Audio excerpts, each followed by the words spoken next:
अलिक यसलाई फोकस गरेर बोल्नु ल।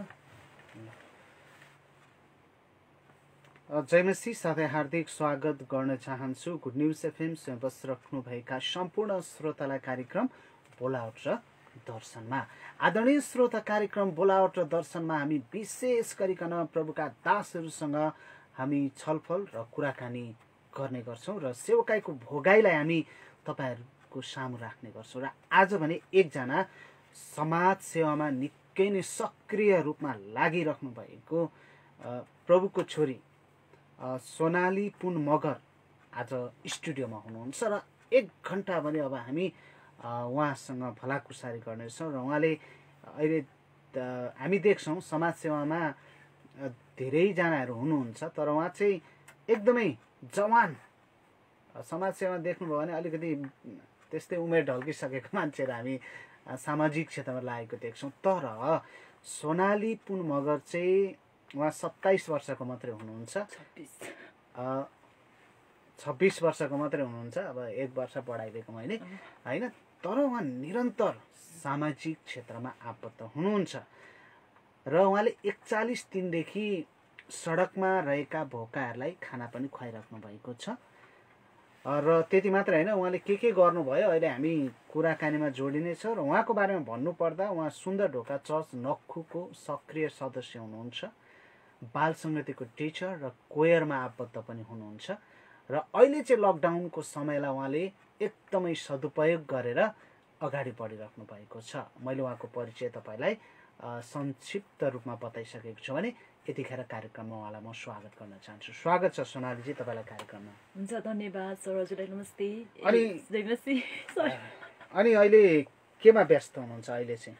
अहिले यस्तै रोडमा बस्नुभएका होइन बुवा आमाहरू हुनुहुन्छ, बुढापाकाहरू, अनि कोही चाहिँ यस्तै ह्यान्डिक्याप हुनुहुन्छ है, अनि त्यस्तो नानी बाबुहरू, सानो सानो बच्चाहरू होइन, त्यस्तो व्यक्तिहरूलाई रोडमा बस्नुभएको जो लाइफ जिउँदै आइरहेको मान्छे होइन।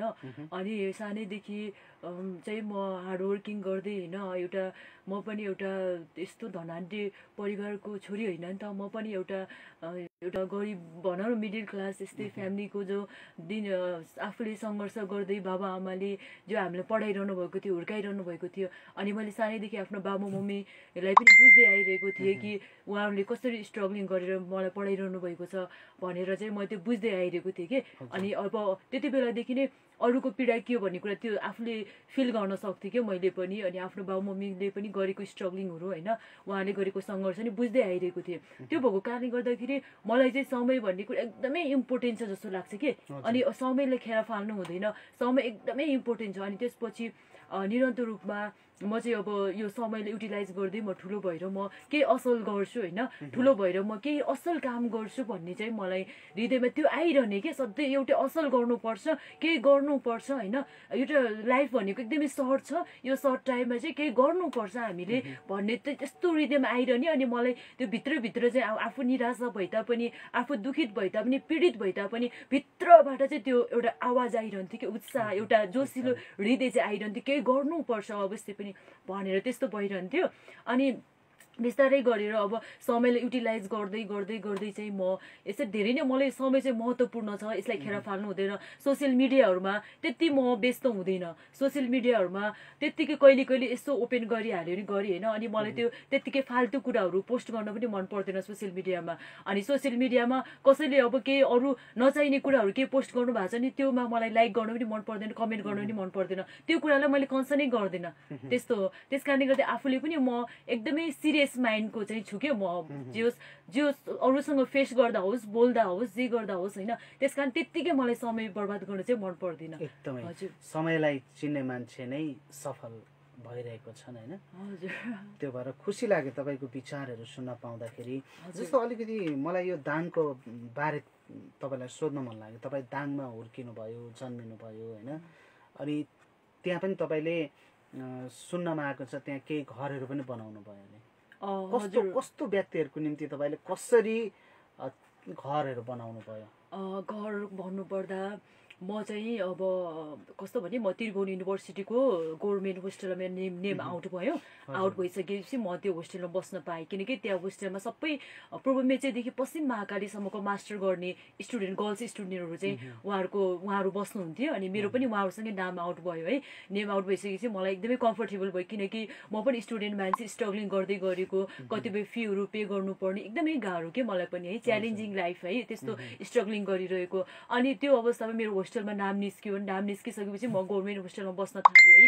त्यहाँ चाहिँ वर्षको जम्मा 4,200 मात्रै तिर्नु पर्ने। त्यो भनेको एकदमै सजिलो, एकदमै कम्फर्टेबल थियो कि मेरो लागि। अनि म त्यहाँ कन्टिन्यू रूपमा चाहिँ त्यहाँ म होस्टेलमा बसिरहेको थिएँ है। त्यो होस्टेलमा बसेर मर्निङमा बाइबल कलेज आउँथेँ पढ्नको लागि। अनि डे टाइममा चाहिँ होस्टेलमा खाना खाएर फेरि म त्रिभुवन युनिभर्सिटी जान्थेँ 11 बजी। अनि त्यसपछि त्यस्तै कन्टिन्यू लाइफ चलिरहेको थियो। अनि ठ्याक्क अनि त्यहाँनिर लकडाउन भयो कि। लकडाउन भएपछि म घर जाने निर्णय गरेँ। बाबु मम्मी सबै त्यही बस्नुहुन्छ, दाङमै बस्नुहुन्छ। बाबु मम्मी उहाँहरू चाहिँ कोही पनि क्रिस्चियन हुनुहुन्न कि, अनि हुनुहुन्न। अनि मलाई फेरि कति कन्सर्न लाग्छ कि मेरो अब फ्यामिली बाबु मम्मी भनेर। अनि त्यही भएर अब कोभिड-19को टाइममा अनि यस्तो कति हल्लाहरू त्यो तहल्का थियो। अनि मलाई अलिकति बाबु मम्मीलाई कन्सर्न लाग्यो कि अब म दाङ जानुपर्छ, अनि होस्टेल पनि क्लोज भयो, अब कहाँ खाने कहाँ बस्ने होइन। अनि गाह्रो थियो, त्यही भएर म घर नै फर्किने निर्णय गरेँ। अनि म दाङ गइसकेपछि कन्टिन्यू रूपमा त्यही दाङमै सोसियल सर्भिसहरू गरिरहेको थिएँ। सोसियल सर्भिस गरिरहेको टाइममा रिलिफहरू डिस्ट्रिब्युसन गर्ने अटोहरूमा लगेर गाउँ गाउँमा होइन, जसलाई पीडा छ, जसको घरमा चुलो बल्न सकिरहेको थिएन, त्यस्तो परिवारको घर घरमा म पुग्ने कोसिस गरेँ। अनि पहाड इलाकामा पनि त्यो दाङमा भएको पहाडी क्षेत्रमा पनि म त्यहाँ पुग्न सफल भएँ है। अनि त्यसपछि कन्टिन्यू रूपमा त्यस्तै यो रिलिफ राहतहरू वितरण गर्ने क्रममा एउटा बुवा आमाको यस्तो परिवारको घरमा पुगेँ म कि परमेश्वरले नि मलाई त्यो ठाउँमा पुर्याउनु भएको जस्तो मलाई फिल भयो कि। अनि मैले 1 बोरा चामल लिएर गएको थिएँ, दाल नुन तेल लिएर गएको थिएँ है। जाने बित्तिकै मलाई कस्तो फिल भयो कि एउटा बुढी आमा, अनि चुप्रो घर थियो खरले छाएको। अनि त्यो बुढी आमा ठ्याक्कै हामी जाने बित्तिकै निस्किनु भयो कि घरभित्रबाट। अनि त्यसपछि मैले नमस्ते आमा भने होइन, नमस्ते भन्नुभयो। अनि त्यसपछि मलाई कस्तो लाग्यो कि त्यो आमालाई देख्ने बित्तिकै फेरि अनि एकछिनपछि बुवा पनि निस्किनु भयो कि। अनि मलाई कस्तो फिल भयो कि उहाँहरू बिचरा, अनि उहाँहरूको बारेमा मलाई जिज्ञासा लाग्यो बुझ्नको लागि उहाँको लाइफको बारेमा होइन। अनि त्यसपछि मैले उहाँलाई कतिपय कुराहरू सोधेँ। उहाँको छोराहरू पनि सबै मरिसकेको रहेछ है, जन्मेर मरिसकेको रहेछ। एउटा छोरी रहेछ, त्यो पनि बिहे भएर गएको है अर्काको घरमा। अनि चौधरी जाति कति, अनि उनीहरूको चाहिँ लाइफ कस्तो हुन्छ भने बिहे गरी गइसकेपछि घरकै कुराहरू धान्ने कुराहरू हुन्छ कि। अनि त्यसपछि चाहिँ उनी त्यस्तो गाह्रो रहेछ। अनि त्यसपछि घर पनि कस्तो भने एकातिरको भाग पुरै ढलिसकेको के, पुरै भित्किसकेको वाङ्गै थियो। अनि यतातिर पनि ढलिसकेको, यता पनि ढलिसकेको। अब बिचमा त्यो बाँसले मात्रै अड्डाइरहेको कि त्यो छानाहरू। अनि कस्तो लाग्यो कि मलाई त बिचरा अब एकचोटि पानी पर्यो भने त त्यो घर ढल्ने अवस्थामा थियो है। अनि मलाई कस्तो दुःख लाग्यो कि उनीहरूको अवस्था देखेर।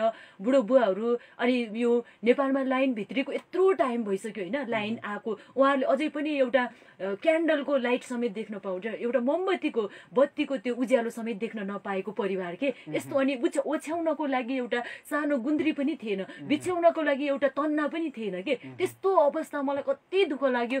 चुला मात्रै थियो एउटा। अनि त्यो उनीहरूको घरमा त्यो चौधरीहरूको हुने माटोको भाँडाहरू हुन्छ नि, त्यो माटोको भाँडाहरू भित्र पनि केही नै, रासन पनि नै, त्यो खाली त्यो बट्टाहरू त्यो भाँडाहरू मात्रै राखेको के। त्यस्तो अवस्था देख्दाखेरि मेरो मन धेरै रोयो। अनि म अटोमा गएको थिएँ त्यहाँ। अनि अटोमा गएँ, अनि चामल मैले छोडिदिएँ त्यो आमा बुवालाई। अनि आमालाई मैले केही पर्सनल एक्सपेन्सको लागि केही खर्चहरू पनि दिएँ आमालाई। त्यसपछि म अटोमा फर्किँदै गर्दा मलाई कस्तो फिल भयो कि, कस्तो एउटा सानो एउटा घर बनाइदिन पाए नि कस्तो हुन्थ्यो भनेर एकदमै प्रभुसँग कन्भर्सेसन गर्दै म फर्केँ होइन। प्रभु तपाईँको इच्छा हो, यदि प्रभु तपाईँ चाहनुहुन्छ तपाईँमा कुनै कुरा असम्भव छैन, किनकि उहाँ पीडित हुनुहुन्छ, दुखित हुनुहुन्छ। अनि प्रभु तपाईँले सक्नुहुन्छ, तपाईँमा कुनै कुरा असम्भव छैन भनेर यस्तै प्रार्थना गर्दै आएँ। अनि त्यसपछि उहाँसँग मैले एउटा पिक्चर क्लिक गरेको थिएँ नि, त्यो पिक्चर ल्याएर मैले मेरो मेन प्रोफाइलमा चाहिँ मैले राखेँ होइन। अनि बुवा आमासँगै खिचेको एउटा पिक्चर थियो। अनि त्यसपछि मैले उहाँहरूलाई त्यो स्ट्याटस केही राखेर चाहिँ मैले त्यो राखेको थिएँ। त्यसको ठिक्कै 3-4 दिनपछि त परमेश्वरले फाइनेन्सहरू जुटाउनु भयो। अनि त्यसरी चाहिँ मैले त्यहाँनिर घर बनाइदिने मौका पाएँ। अनि परमेश्वरले नै जुटाउनु भयो। म एउटा माध्यम मात्रै थिएँ, तर परमेश्वरले। त्यो दिनदेखि तपाईँको यात्रा सुरु भयो? हजुर होइन, त्योभन्दा अगाडि त रिलिफ डिस्ट्रिब्युसन त्योभन्दा अगाडि, त्योभन्दा 1-2 महिना अगाडि। कतिवटा घर बनाउनु भयो तपाईँ? त्यही एकजना बुवा आमाको हो। अनि बनाउनु हजुर एकदमै राम्रो। यो मैले अघि भने नि तपाईँ यो बेलामा त तपाईँ रमाइलो गरेर बस्नुपर्ने, फेसबुकमा झुन्डाएर बस्नुपर्ने मान्छे, तर गाउँ गाउँमा गएर सडकमा गएर दिन दुखीहरूलाई सहायता गरिराख्नु भएको छ। यो सबै परमेश्वरबाट तपाईँमा एउटा अनुग्रह बगिरहेको छ होइन। यसरी अगाडि बढ्दै जानु होला। हाम्रो तपाईँलाई अग्रिम शुभकामना छ। अहिलेलाई भने एउटा गीतको साथ म तपाईँलाई दिन चाहन्छु, त्यसपछि भने फेरि पनि हामी कुराकानीमा जोडिनेछौँ। धन्यवाद। अब नि म तपाईँलाई एउटा प्रश्न सोध्छु होइन, त्यो चाहिँ के हो भने तपाईँको मोबाइल अफ छ? आइरहेछ, रिङटोन लाइभ छ, रिङटोन लाइभमा आउँछ। फोन आयो भने चाहिँ उयो छ नि, भाइब्रेसन राख्नु पर्छ। तपाईँलाई म एउटा प्रश्न के सोध्छु भने प्रभुलाई कसरी पाउनु भयो? हजुर, प्रभुलाई कसरी पाउनु? प्रभुमा त धेरै स्ट्रगलिङ लाइफहरू छ, तर इन्सिडेन्ट थियो। के गर्ने भने हिन्दूहरूलाई आँच पुर्ने कुरा चाहिँ केही नभन्नु होइन। यस्तो मूर्ति पुज्थे, यस्तो मलाई मन पर्दैन थियो, यस्तो चाहिँ नभन्नु सहज तरिकाले। किनभने यो कार्यक्रम लगभग 10,000जनाले सुनिरहेको हुन्छ क्या, अनलाइनबाट पनि अब संसारभरि गरेर। अनि क्रिस्चियन नन क्रिस्चियनहरूले पनि सुन्छ क्या यो प्रोग्राम चाहिँ, रेडियो चाहिँ होइन। त्यो भएर उनीहरूलाई पहुँच नपुग्ने तरिकाले भन्नु ल। अब अहिले म त्यो सोध्छु है। अहिले चाहिँ गीत लाइफको बारेमा थोरै अलिकति हजुर यसरी प्रभुलाई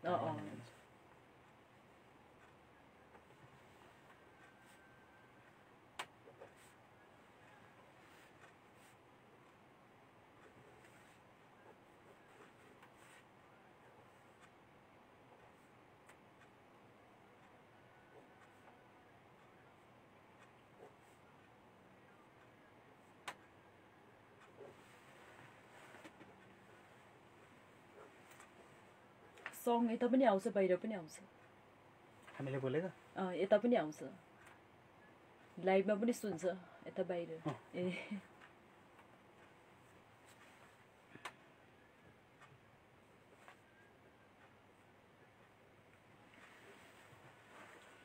कुन सब्जेक्टमा मास्टर्स गर्नुभयो? हजुर, कुन सब्जेक्टमा मास्टर्स गर्नुभयो? कस्तो कुन सब्जेक्टमा मास्टर्स गर्नुभयो क्या तपाईँ? यहाँ बन्माको होइन, पढाइ क्या? पढाइ त अहिले मास्टर। र त कुन सब्जेक्ट? यता चाहिँ त्रिपुरा युनिभर्सिटीमा master of arts and anthropology, अनि यता चाहिँ मास्टर अफ डिभिनिटी नेपाल थियोलोजिकल कलेजमा। ओके, ठिक छ।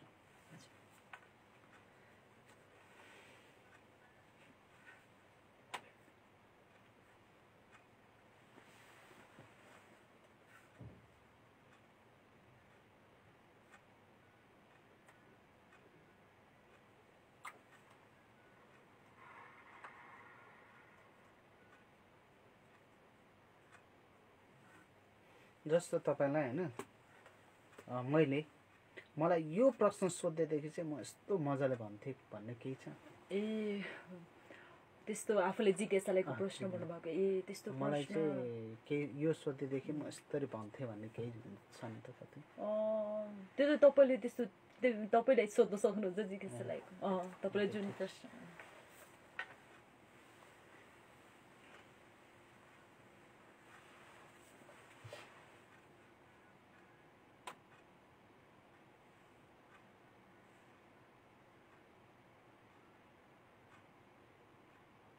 डायल गर्नुभएको नम्बर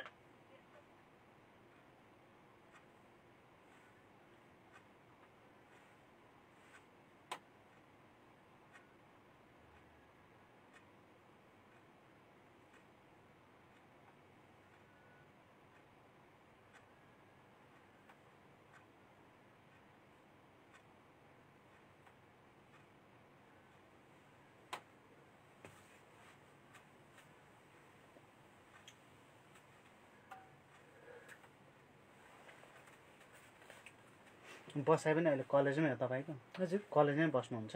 म यता नक्खीपुर। नक्खीपुर।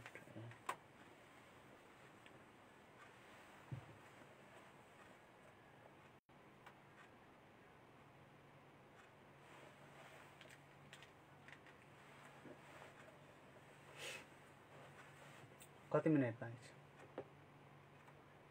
3 मिनट।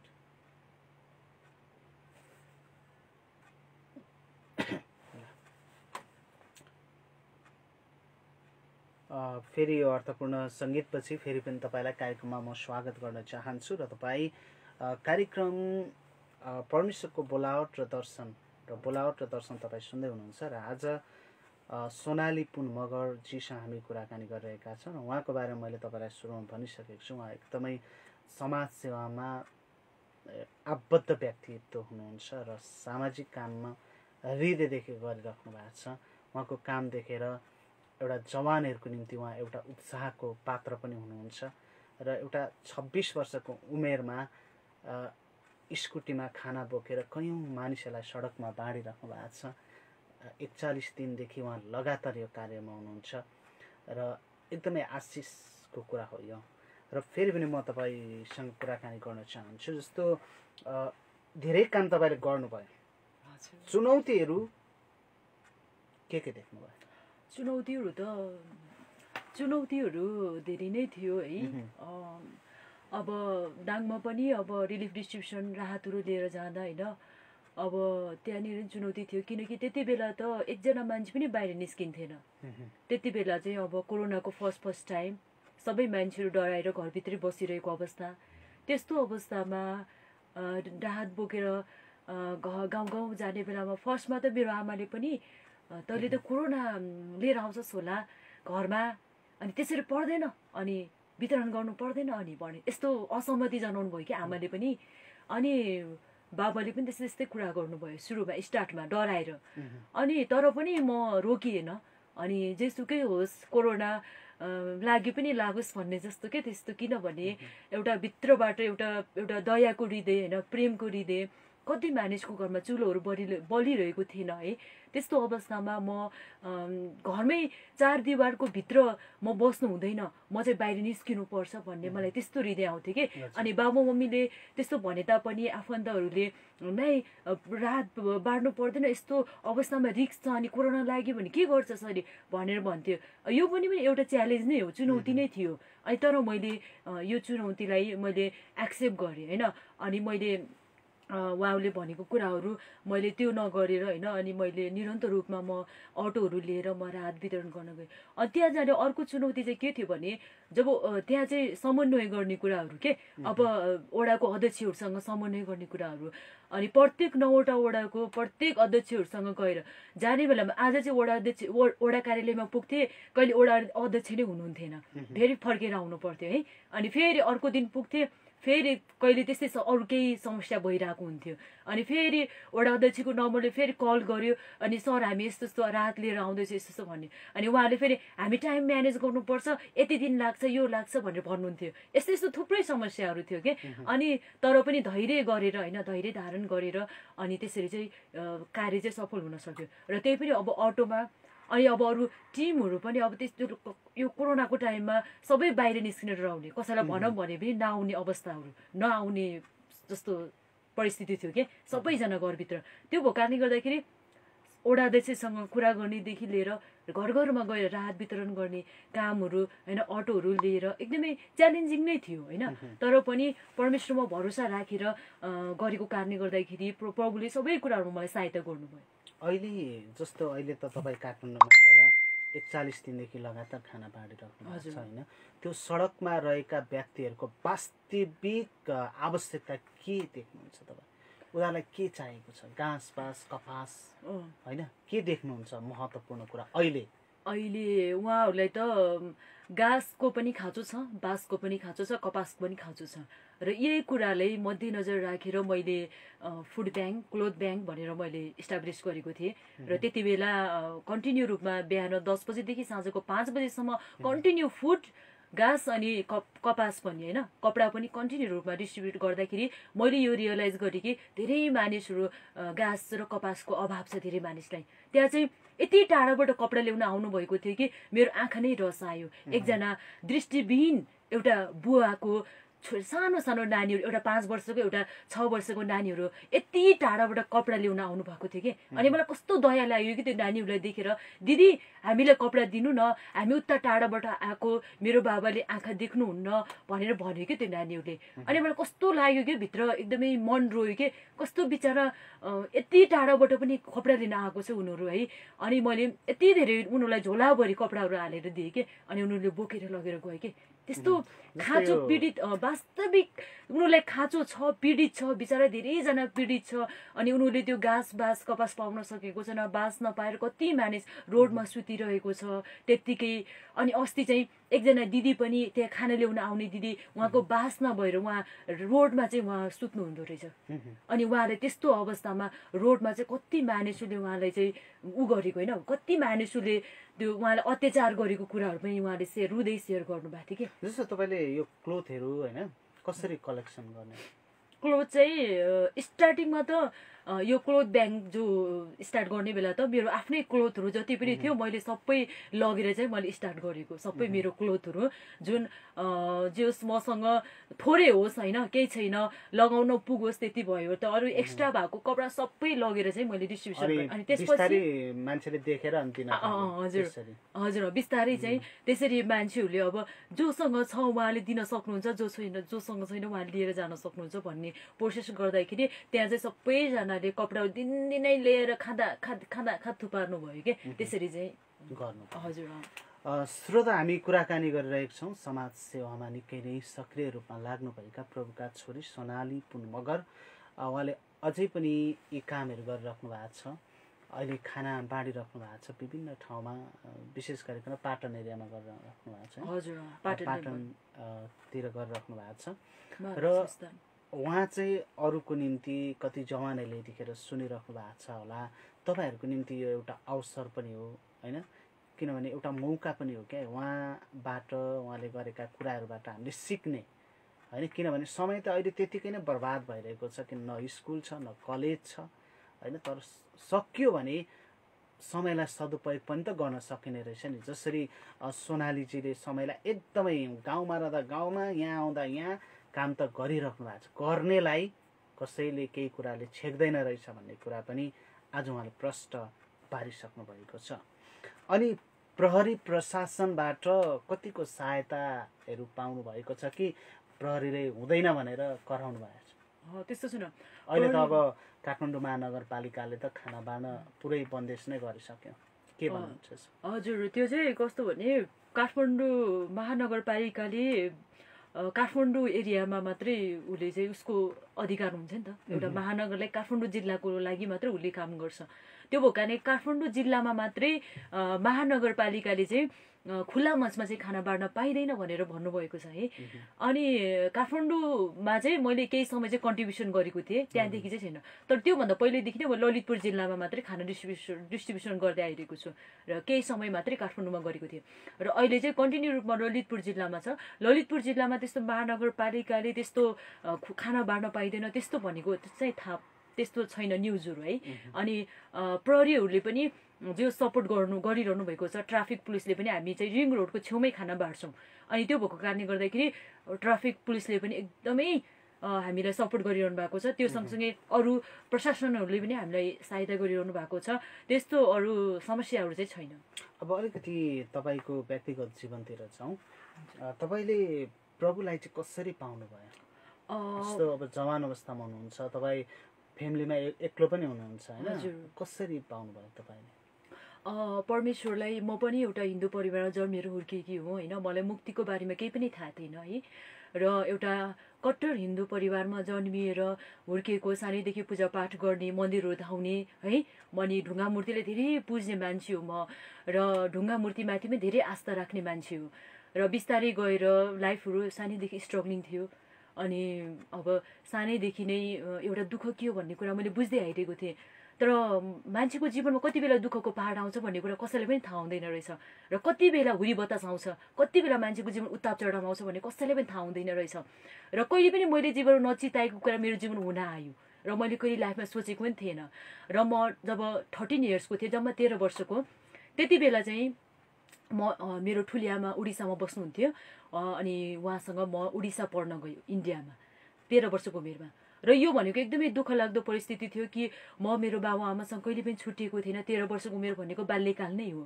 र बाल्यकालको अवस्थामा बाबा आमाबाट छुटिएर उडिसा पढ्न जानुको उद्देश्य एउटै थियो कि इन्डियामा स्टडी राम्रो हुन्छ, राम्रोसँग पढेर भोलि आफ्नो खुट्टामा स्ट्यान्ड भएर होइन उभिएर केही आफ्नो प्यारेन्ट्सको लागि केही गर्छु, आफ्नो बुवा आमाको होइन त्यो स्ट्रगलिङ गरिरहनु भएको त्यो होइन घाउहरूमा केही मलम लगाउँछु, ठुलो भएर केही गर्छु भन्ने यस्तो सोचाइ विचार लिएर मात्रै म इन्डिया प्रवेश गरेँ। अनि इन्डिया जाने त्यो दुःख लाग्दो परिस्थिति थियो मेरो। इन्डिया जाँदाखेरि पनि मेरो आमाहरू धेरै रोइरहनु भएको थियो। मेरो दादाले पनि त नजा, किन यहीँ पढ, नजा त भनेर धेरै दादा म जाने बेला धेरै रोइरहनु भएको थियो। सबैजना निराश थिए, सबैजना रोइरहेको थिए। अनि त्यसो म पनि एकदमै रोएँ। अनि अब ट्रेनको यात्रा जानुपर्ने उता त्यो दाङदेखि बुटोल अनि त्यो गोरखपुर इन्डियाको त्यहाँसम्म जाँदाखेरि म रोइरहेको थिएँ कि। अनि त्यसपछि म त्यहाँ गएर अनि त्यसपछि इन्डिया पुगेँ। इन्डिया पुगेर त्यहाँनिर म 8 क्लासबाट पढ्न गएको। 8, 9, 10 म 3 इयर्स पढेँ इन्डियामा। अनि त्यहाँ पढ्ने क्रममा म एकदमै हार्डो गरी उडिया ल्याङ्ग्वेजमा पढ्नुपर्ने अनि उडिया ल्याङ्ग्वेजमा पढ्नुपर्ने सुरुमा त एकदमै गाह्रो भयो। तर पनि एउटा कुराले स्मरण गरिरहन्थ्यो कि म पढ्नुपर्छ, म यहाँ आउनुको उद्देश्य नै पढ्नु हो। र अनि मेरो बाबु मम्मीले गरेको स्ट्रगलिङ मलाई याद आउँथ्यो कि मेरो बाबु मम्मीको त्यो कुराले पनि मलाई अझ फोर्स गर्थ्यो कि तैँले पढ्नुपर्छ, केही गर्नुपर्छ भन्ने कुरा मलाई फोर्स गर्थ्यो। अनि त्यसपछि निरन्तर मैले हार्डवर्क गरेँ। म यहाँ पढ्न आउनुको उद्देश्य नै मैले केही गर्नुपर्छ, म हार्डवर्क गर्नुपर्छ, निरन्तर हार्डवर्क गरेँ। अनि उडिया ल्याङ्ग्वेज कन्टिन्यू पढ्न थालेँ। 1 महिनामा उडिया ल्याङ्ग्वेज त्यहाँको पढ्न सक्ने भएँ, लेख्न सक्ने भएँ। त्यसपछि म निरन्तर ट्युसन जाने, स्कुल जाने, साइकलमा जान्थेँ। स्कुल पनि टाढा थियो, भिलेज एरियामा थियो है। अनि त्यसपछि त्यो स्कुल पनि म्युनिसिपालिटीले इस्टाब्लिस गरेको स्कुल रहेछ। अनि 8 क्लासमा त भुइँमै बसेर पढ्नुपर्ने अवस्था थियो। अनि त्यसपछि त्यस्तो अवस्थामा पनि कन्टिन्यू हार्डवर्क गरेँ। 8 क्लासमा पास भएँ, नेपाल आएँ, बाबुआमालाई भेटेँ। अनि फेरि फर्केँ, 9 क्लास पढेँ। 9 क्लासमा पढेँ, फेरि नेपाल आएँ, बाबुआमालाई भेटेँ, फेरि गएँ। अनि 10 क्लास पढ्ने बेलामा यस्तै फेस्टिभलको टाइम थियो, दिवालीको टाइम। अनि दिवालीको टाइममा त्यहाँ साथीहरू सबै त्यो कस्तो भने इन्डियन पुलिसहरूको प्लेस कि सबैजना इन्डियन आर्मी, इन्डियन गोर्खाल्यान्ड जस्तो थियो। अनि त्यहाँ चाहिँ गोर्खाल्यान्ड जस्तो थियो। अनि सबैजना साथीहरूले भन्नुभयो हामी चाहिँ अब यो चुटी चाहिँ हामी नेपालको जस्तो तरिकाले हामी भैलो खेल्नुपर्छ भनेर भन्नुभयो। अनि त्यसपछि भैलो खेल्ने भनेर सबैजनाले रेडी भयो। साथीहरूले भनेपछि मैले पनि हुन्छ भने सबैजना भैलो खेल्न गयौँ। गर्ल्स त्यहाँ चाहिँ गर्ल्स छुट्टै, बोइज छुट्टै खेल्छ। अनि गर्ल्सहरू सबैजना भैलो खेल्न गइसकेपछि त्यहाँ चाहिँ एउटा आन्टीको घरमा हामी गएको थियो। आन्टीको घरमा गएको बेलामा अर्को भैलो, बोइजको भैलोको ग्रुपहरू थियो। त्यो भैलोको ग्रुप आउँदा हामी त्यो घरमा भैलो खेलेर निस्किरहेको थियो। त्यो टाइममा गेटमा त्यो आन्टीकै गेटमा चाहिँ उनीहरूले त्यो हाई क्वालिटीको पटाका हुन्छ नि, त्यो पटाका चाहिँ पट्काइदियो कि। त्यहाँनिर पुरा एकदमै आगो, त्यो ज्वाला त्यस्तो आयो है। त्यस्तो आइसकेपछि बिस्तारै त्यो फेस्टिभल पनि फिनिस भयो। अनि दिवाली म स्कुल गएपछि साइन्स सरले पढाइरहनु भएको थियो। जस्तै अब यो मार्चमा चाहिँ एसएलसीको फाइनल इक्जाम हुन्छ भने चाहिँ यो चाहिँ भएको थियो नोभेम्बरतिर, दिवालीको टाइममा, तिहारको टाइममा। अनि त्यसपछि त्यति बेला साइन्स सरले पढाइरहनु भएको थियो। पढाइरहेको बेलामा सबैजनाले राम्रोसँग लेखिरहनु भएको थियो कि पढाएको नोटहरू। अनि मैले चाहिँ सरले के भन्नुभएको छ भनेर राम्रोसँग सुनेर लेख्न सकेन। अनि त्यो पटाकाको असरले मेरो इयरमा चाहिँ इफेक्ट गरेको रहेछ है। अनि मैले पछि चाहिँ रियलाइज गरेँ त्यो कुराहरू। पछि बिस्तारै गरेर मेरो श्रवण शक्ति कमजोर हुँदै गयो। सरले पढाएको नसुन्ने, साथीहरूले भनेको नसुन्ने होइन। साइकलमा साथीहरूसँगै पहिला राम्रैसँग गफ गरेर जान सक्ने मान्छे, पछि त त्यो फेस्टिभल पछि त साथीहरूसँगै स्कुल जाँदाखेरि पनि साइकलमा साथीहरूले के भनेको चाहिँ केही पनि नसुने, झन् गाडीको आवाजहरू आएर हरनहरू केही नबुझ्ने भयो। म एकदमै रोएँ कि। अनि म साइकलमा रुँदै स्कुल जान्थेँ, रुँदै आउँथेँ कहिले त। अनि म स्कुलबाट घर आइसकेपछि म यस्तो किचनमा बसेर पढ्थेँ होइन, किचनमा बसेर पढ्थेँ। अनि त्यसपछि किचनमा पनि म रुँदै पढ्थेँ कि कस्तो पीडा भयो भने मैले एउटा कुरा सोचेको थिएँ तर मेरो लाइफमा एउटा भयो कि, किनकि म अब एसएलसी पढेर अझै नेपाल गएर केही गर्छु, केही पढ्छु भन्ने मेरो सोचाइ थियो नि त। अनि त्यसपछि त्यस्तो भयो। अनि त्यस्तो भइसक्यो म एकदमै टुटेँ कि, यस्तो टुटेँ कि त्यो सायद मैले मात्रै रियलाइज गर्न सक्छु होला कि म कति धेरै टुटेको थिएँ त्यो समयमा।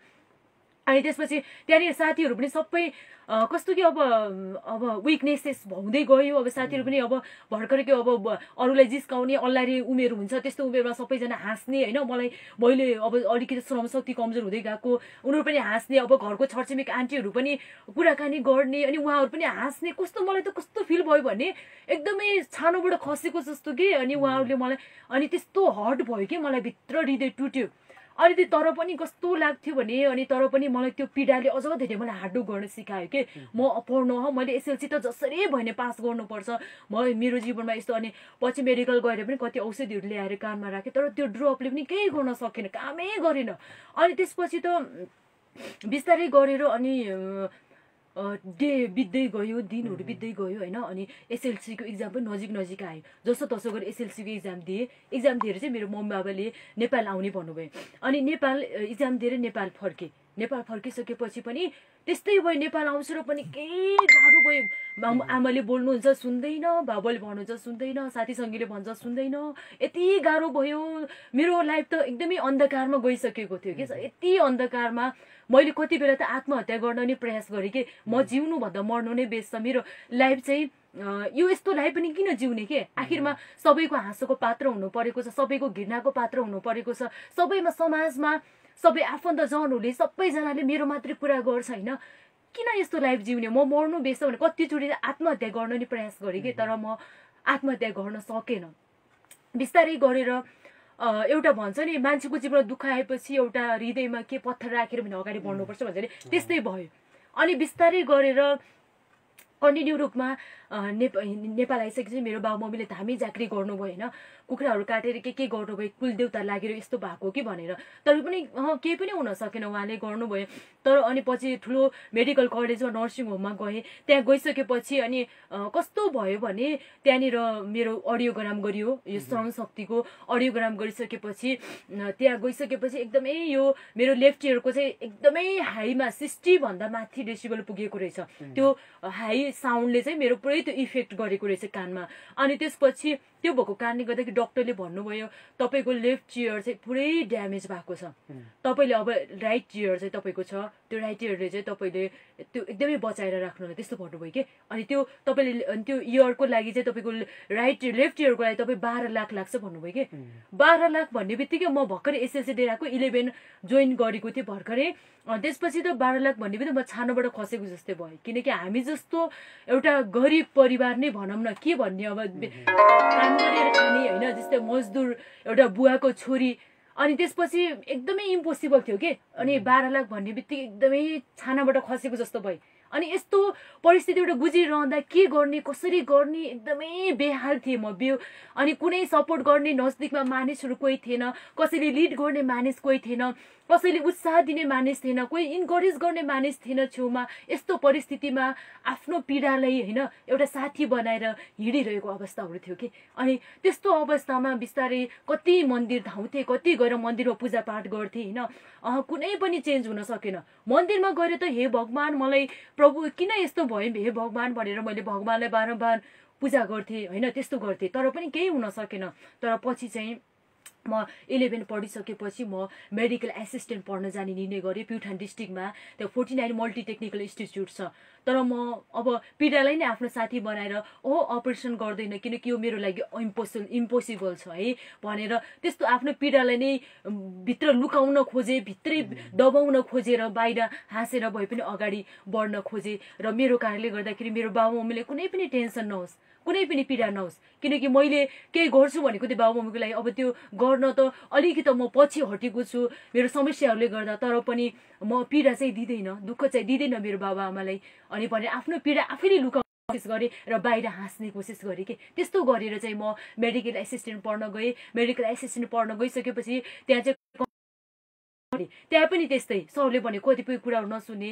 त्यस्तो भयो अनि त्यस्तो हुँदाखेरि तर पनि मैले हार्डवर्क गर्न थालेँ निरन्तर रूपमा हार्डवर्क गर्न थालेँ मेरो पहिलो टर्मिनल इक्जाममा एकदमै हाइएस्ट मार्क आयो सेकेन्ड टर्मिनल इक्जाममा हाइएस्ट मार्क आयो कतिपय साथीहरूले त त्यही कुरा गर्नुहुन्थ्यो मेरो कस्तो यस्तो अनि राम्रोसँग हियरिङ होइन सुन्न सक्दैन उसले भनेर कति कुरा गर्नुहुन्थ्यो त्यस्तो कुरा गर्दाखेरि मलाई कस्तो पीडा हुन्थ्यो कि भित्र कस्तो घाउ लागेको जस्तो हुन्थ्यो भने एउटा जिउँदै मरेको जस्तो फिल हुन्थ्यो कि जिउँदो लास भएको फिल हुन्थ्यो अनि त्यस्तो अवस्थामा पनि एउटा सानो झिनो मसिनो आशा लिएर चाहिँ अगाडि बढिरहेको थिएँ त्यस्तै अवस्थामा एकजना पास्टरको छोरी हुनुहुन्थ्यो अनि अरू त्यहाँनिर यस्तै गर्दा गर्दै रिलेसनसिप हुँदै होइन साथीसँग अनि गोस्पेलहरू सुन्ने मौका पाएँ। अनि त्यसपछि बिस्तारै गरेर उहाँहरूले मलाई पास्टरको छोरी हुनुहुन्थ्यो, उहाँले पास्टरसँग भेटाइदिनु भयो, पास्टर वा पास्टरनी आमासँग। उहाँलाई मैले कसरी भयो मेरो लाइफमा यस्तो, कसरी इन्सिडेन्ट आयो भनेर सबै कुराहरू सेयर गरेँ। अनि सेयर गरिसकेपछि उहाँहरूले मेरो लागि प्रार्थना गरिदिनु भयो, प्रार्थना गरेर मलाई हौसला उत्साह दिनुभयो। त्यसपछि म 2069 सालको 2069 सालको चैतको महिनामा मण्डली गएँ। मण्डली गइसकेपछि चाहिँ त्यहाँ एकदमै मैले नयाँ आशा पाएँ कि नयाँ खुसी पाएँ। म शरीरमा जस्तो भए तापनि प्रभुले चाहिँ आत्मा बचाउनु हुँदो रहेछ, प्रभुमा जीवन रहेछ, अनन्त जीवन रहेछ, प्रभुमा पापको क्षमा रहेछ भन्ने एउटा सत्यतालाई बुझेँ। सत्यतालाई बुझ्ने बित्तिकै अब मलाई कस्तो फिल भयो, त्यति बेला कस्तो फिल भयो भने मेरो आत्मा बाँच्यो, अब शरीरमा जेसुकै होस्, एउटा शरीर त शरीर माटैमा मिल्दो रहेछ भन्ने मलाई त्यस्तो फिल भयो कि। अनि सारा खुसी पाएको महसुस भयो, नयाँ शान्ति, नयाँ आनन्द फिल गरेँ। चर्चमा गएपछि त्यहाँ विश्वासी दाजुभाइ दिदीबहिनीले भजन गाएको सुने होइन। अनि त्यो कति मलाई आनन्द लाग्यो कि। अनि त्यसपछि चाहिँ निरन्तर उहाँहरूले मेरो लागि प्रार्थना गर्दै तेलले अभिषेक गरेर चाहिँ मलाई प्रार्थना गरिदिनु भयो होइन। त्यहाँदेखि चाहिँ निरन्तर चाहिँ म त्यहाँदेखि ट्रान्सफर्म हुँदै आएँ, कन्टिन्यू। त्यहाँ परमेश्वरलाई चिने, रिकभर भयो। हजुर रिकभर हुनु हजुर समय छ, अझै तपाईँसँग कुराकानी गर्न मन छ होइन। यसरी आशिषमय तरिकाले प्रभुलाई पाउनु भएको रहेछ। तपाईँ पनि कोही यस्तै हाम्रो सोनालीजीकै अवस्थामा हुनुहुन्छ भने जुन परमेश्वरलाई उहाँले विश्वास गर्नुभयो अनि त्यो परमेश्वरले उहाँको जीवनमा काम गर्नुभयो, त्यसरी नै तपाईँको जीवनमा पनि काम गर्नुहुन्छ। र अन्तिममा उहाँले तपाईँलाई पक्कै पनि फोन नम्बर दिनुहुन्छ, अझै उहाँसँग कुराकानी गर्नु छ, उहाँलाई केही सहायता, सपोर्ट, प्रार्थना, उत्साह दिनु छ भने पनि म तपाईँलाई अन्तिममा फोन नम्बर पक्कै पनि दिनेछु। र अब भने हामी धेरै समय छैन, 5 मिनट मात्रै समय छ। अब अन्तिममा केही कुरा म तपाईँको बाल्य अवस्थातिर फर्काउन चाहन्छु। बाल्य अवस्थामा सोनाली पुन मगरको स्वभाव कस्तो थियो? बाल्य अवस्थामा कस्तो थियो भने हजुर बाल्य अवस्थामा चाहिँ कस्तो थियो, अलिकति चिन्तनशील मानिस थिए, धेरै सोच्ने चिन्तनशील खालको थिए। कहिले त मेरो मम्मीको कन्डिसनहरू, कहिले मम्मीसँग पैसा हुन्थेन, कहिले हुन्थ्यो। अनि म सधैँ के गर्थेँ भने मम्मीको पर्स हेर्थेँ कि, मम्मी नहुँदाखेरि लुकिएर पर्स हेर्थेँ। अनि पैसा चाहिँ निकाल्थिनँ कहिले पनि, त्यस्तो चाहिँ गर्थिनँ। तर मम्मीको पर्स हेर्थेँ, आमाको पर्स हेरेर आमाको पर्समा पैसा छ कि छैन होइन, पैसा छ भने चाहिँ एकदमै खुसी हुन्थेँ, मेरो आमाको पर्समा पैसा छ अनि होइन भने खुसी हुन्थेँ। खुसी भएर बाहिर खेल्न जान्थेँ। अनि जुन दिन चाहिँ आमाको पर्समा पैसा देख्थिनँ नि, त्यो दिन म कहीँ पनि खेल्न जान्थिनँ, घरमै बस्थेँ। किन? मलाई दुःख लाग्थ्यो, निराश लाग्थ्यो कि मेरो आमाको पर्समा पैसा छैन भनेर। त्यसपछि म घरमै बस्थेँ अनि त्यस्तो गर्थेँ। अनि मैले मम्मी सानो हुँदा चाहिँ आमाबाट कहिले पनि टिफिनको लागि पैसा लिएर जान्थिनँ, दादाले चाहिँ लिएर जानुहुन्थ्यो। मैले कहिले पनि माग्थेन आमालाई। अनि म कहिले स्कुल जाने बेला म टिफिनै नलिएर जाने बेला मेरो आमाले मलाई आइज भनेर 10 रुपियाँ दिएर पठाउनु, 5 रुपियाँ दिएर पठाउनुहुन्थ्यो कि। अनि म हाँस्थेँ कि त्यति बेला। अनि आज त हजुरले मलाई पैसा दिनुभएको भनेर भन्थेँ कि। अनि त्यस्तो हुन्थ्यो है, त्यस्तो खालको मान्छे थिएँ। जस्तो अब अर्को प्रश्न तपाईँलाई, छोटो समय छ होइन, अरू कुनै बेला फेरि कुराकानी गरौँला। जस्तो बाल्य अवस्थामा तपाईँको स्कुले जीवनमा होइन जुन बिर्सनै नसकिने त्यस्तो घटनाहरू के होला? बिर्सनै नसक्ने घटना चाहिँ कस्तो थियो भने एकचोटि म 4 क्लासमा फेल भएँ। अनि त्यति बेला फेल हुँदाखेरि दादा पनि फेल हुनुभयो, म पनि फेल भएँ। अनि त्यति बेला मेरो आमा चाहिँ एकदमै निराश हुनुहुन्थ्यो कि, एकजना पास भइ नै हुन्थ्यो नि, दुवैजना फेल भयो अनि भनेर भन्नुभयो कि। त्यति बेला दुवैजना फेल भयो। अनि मलाई कस्तो दुःख लाग्यो कि, मलाई त्यति बेला कस्तो रियलाइज गरेँ कि मैले। अनि त्यहाँदेखि चाहिँ म कहिले पनि फेल भएन, निरन्तर 4 क्लास। हजुर 4 क्लाससम्म अनफर्गेटेबल मोमेन्ट। हजुर त्यो चाहिँ म सम्झन्छु कि एकजना भएको बिर्सिन्थ्यो होला, दाजु बहिनी नै भएपछि दुवैजना। आमालाई धेरै पीडा हुनुहुन्थ्यो, त्यति बेला दुखित हुनुभएको थियो। बुवा र आमाको नजरमा सोनाली कस्ती छोरी? बुवा र आमाको नजरमा जे होस् पहिल्यैदेखि नै एउटा असल छोरी नै हो। तर परमेश्वरलाई चिनेपछि चाहिँ अलिकति नराम्रो हुन पुगे। किनकि प्रभुलाई चिनिस् भने त खाल्टोमा पसिस्, किन चिनिस् त? किनकि मेरो बाबुले पनि मेरो फ्युचर सोच्नुहुन्थ्यो र फ्युचरको बारेमा यसलाई राम्रो होस् भन्ने कुराहरू सोच्नुहुन्थ्यो। मेरो भविष्य नै चाहनुहुन्थ्यो। असल चाहने मान्छे हरेक बुवा आमाले आफ्नो छोराछोरीको लागि असल चाहनुहुन्छ। र उहाँ म क्रिस्चियन भएकोमा आइसकेपछि उहाँलाई क्रिस्चियनको बारेमा भित्री कुराहरू, अगाडिको कुराहरू केही कतिपय नथाहा पाएको कारणले गर्दाखेरि उहाँहरूले त खाल्टोमा पसिस्, तेरो लागि हामीले यस्तो असल सोचेको थियो। बाबुमम्मीले त अब कतिपय अब मेरो सबै रिलेटिभ इन्डियन आर्मी, इन्डियन पुलिसहरू हुनुहुन्छ नि त, त्यस कारण अब ठुलो भएर चाहिँ यो लाउरीसँग म्यारिड गरेर जान सकेको छ, त्यस्तो सोचाइ के। अब क्रिस्चियनमा चाहिँ अब भोलि क्रिस्चियनमा गयो, यत्तिकै खाल्टोमा पस्यो, यसको लाइफ ड्यामेज भयो, त्यस्तो सोच्नुहुन्थ्यो कि। त्यो भएको कारणले गर्दाखेरि चाहिँ केही समयमा चाहिँ 2013-14मा चाहिँ बाबुमम्मीको लागि म एकदमै नराम्रो हुन पनि पुगेँ है। तर अहिले चाहिँ निरन्तर रूपमा म विश्वासमा जब अगाडि बढ्दै गएँ, म बाबुमम्मीले भने त रिलेटिभले, समाजले मलाई येशू ख्रीष्टलाई चिन्यो भनेर घृणा तिरस्कार मेरो कुरा गरे तापनि म प्रभुलाई छोडेन, निरन्तर रूपमा विश्वासयोग्य भएर अगाडि बढेँ र आज परमेश्वरले मलाई एउटा विजयको जीवन दिनुभएको छ। त्यस कारणले गर्दाखेरि आज चाहिँ एउटा प्रभुले उहाँले धेरै बुझ्नु भएको छ अनि उहाँले जस गर्व गर्नुहुन्छ आजकल चाहिँ। अहिले चाहिँ छोरीको काम देखेर आमा बुवालाई गर्व लाग्छ। गर्व, हजुर। अनि साथीभाइको नजरमा चाहिँ सोनाली कस्तो? साथीभाइको नजरमा पनि सबैको नजरमा सबैजनाले चाहिँ जस राम्रो मान्नुहुन्छ। सबैजना, कहिले साथीभाइलाई पनि दुःख परेको बेला म एउटा सहयोगी भएको छु, सबैले उत्साह दिने एउटा पात्र भएको छु होइन। त्यस कारणले साथीभाइको नजरमा पनि सबैको लागि जस राम्रो नै भनौँ, सबैको लागि राम्रै मान्नुहुन्छ। अब भने हामी कार्यक्रमको अन्त्यमा छौँ होइन। धेरैले कार्यक्रम सुनिराख्नु भएको छ। अब अन्त्यमा तपाईँको मोबाइल नम्बर, तपाईँसँग कति भेटघाट गर्न चाहनुहुन्छ होला, धेरैले सुनिराख्नु भएको छ। सोनालीजीलाई म होइन, हुन्छ नि आफ्नो आफ्नो होइन, कसैले उत्साह दिनु होला, कसैले आर्थिक सहायता गर्नु होला, कसैले प्रार्थना गरिदिनु होला, त्यो कुरा हामीलाई आवश्यक छ। यो क्षेत्रमा म पनि सामाजिक क्षेत्रमा छु, तपाईँ पनि हुनुहुन्छ होइन। हामीलाई पैसा होइन क्या, सबैभन्दा ठुलो कुरो प्रार्थनाको खाँचो हुन्छ क्या, किनभने हामीले धेरै काम गर्नु छ नि त। उहाँहरूको लागि तपाईँ फोन नम्बर अथवा के छोडिदिन चाहनुहुन्छ त्यतिखेर? यदि साँच्चीकै अब सहयोगको लागि स्पेसली मैले त्यस्तो मलाई सहयोग गर्नु होला भनेर त्यस्तो अहिलेसम्म कसैले पनि भनेको छैन के। म किनभने मैले चाहिँ यस्तो काम गरिरहेको छु, सहयोग गर्नु होला त्यस्तो चाहिँ भन्दैन। तर कतिपय अवस्थामा आफै मन जानेर, मेरो पेजबाट चाहिँ मन जानेर, मेरो अपडेटहरू हेरेर नै बहिनी तपाईँले यस्तो काम गर्नुभएको रहेछ, हामी त सहयोग गर्छ तपाईँलाई भने त्यसरी भन्नुहुन्छ कि दाजुभाइहरूले है। अनि त्यस्तो भन्दाखेरि एकदमै खुसी लाग्छ कि। र यदि सहयोग नै गर्न चाहनुहुन्छ भने, यदि तपाईँहरूले अझै मेरो बारेमा केही जान्न चाहनुहुन्छ, बुझ्न चाहनुहुन्छ भने मेरो कन्ट्याक्ट नम्बर छ 9818773803 छ। यो मेरो फोन नम्बर पनि हो, वाट्सएप नम्बर पनि हो। अनि त्यसपछि मेरो सोनाली पुन मगर पेज छ एउटा अफिसियल पेज, त्यसमा पनि मलाई त्यहाँनिर मेरो पेजलाई फलो गर्न सक्नुहुन्छ, लाइक गर्न सक्नुहुन्छ। अरू यति नै हो। हजुर, अन्तिममा गुड न्युज एफएम सुन्ने श्रोतालाई के भन्नुहुन्छ? जति पनि गुड न्युज एफएम सुनिरहनुभएका सम्पूर्ण श्रोताहरूलाई धेरै धेरै धन्यवाद। अनि अहिलेसम्म यसरी यो इन्टरभ्यू सुनिदिनु भएको लागि धेरै धेरै धन्यवाद दिन चाहन्छु। र तपाईँहरूको प्रार्थनाको खाँचो छ, मेरो लागि प्रार्थना गरिदिनु होला, मेरो परिवारको लागि प्रार्थना गरिदिनु होला। मेरो परिवारले परमेश्वरलाई चिन्न सक्नु भएको होस् है। अनि मेरो स्टडीको लागि प्रार्थना गरिदिनु होला। अहिले म मास्टर अफ डिभिनिटी फाइनल इयरमा छु भने master of arts in anthropology Tribhuvan युनिभर्सिटीमा अहिले म 3rd सेमेस्टरमा छु। त्यस कारणले मलाई तपाईँहरूको प्रार्थनाको खाँचो छ, प्रार्थनामा सम्झिदिनु होला। ल भोलि गएर चाहिँ मैले प्रभुमा एउटा परमेश्वरले मलाई उहाँको किङडममा बोलाउनु भएको छ होइन, उहाँको सेवाको लागि बोलाउनु भएको छ। भोलि गएर मैले परमेश्वरको राज्यलाई अगाडि बढाउनको लागि अझै इफेक्टिभ तरिकाले मिनिस्ट्री गर्नु छ। एउटा असल छोरी भएर यो क्रिस्चियन सोसाइटीमा रहेर एउटा असल उदाहरणीय छोरी भएर मलाई परमेश्वरको सेवा गर्नु छ। एउटा निस्वार्थ हृदय बोकेर एउटा असल तरिकाले साँचो हृदयले चाहिँ म सेवा गरिरहेको छु र अगाडि पनि गर्न चाहन्छु। त्यस कारणले गर्दाखेरि मेरो लागि प्रार्थनामा सम्झिदिनु होला। यसरी प्रभुले मलाई अहिलेसम्म त सहायता गर्नुभएको छ, आउने दिनहरूमा पनि प्रभुले मलाई सहायता गर्नुभएको होस् भनेर प्रार्थना गरिदिनु होला। तपाईँको प्रार्थनाको खाँचो छ।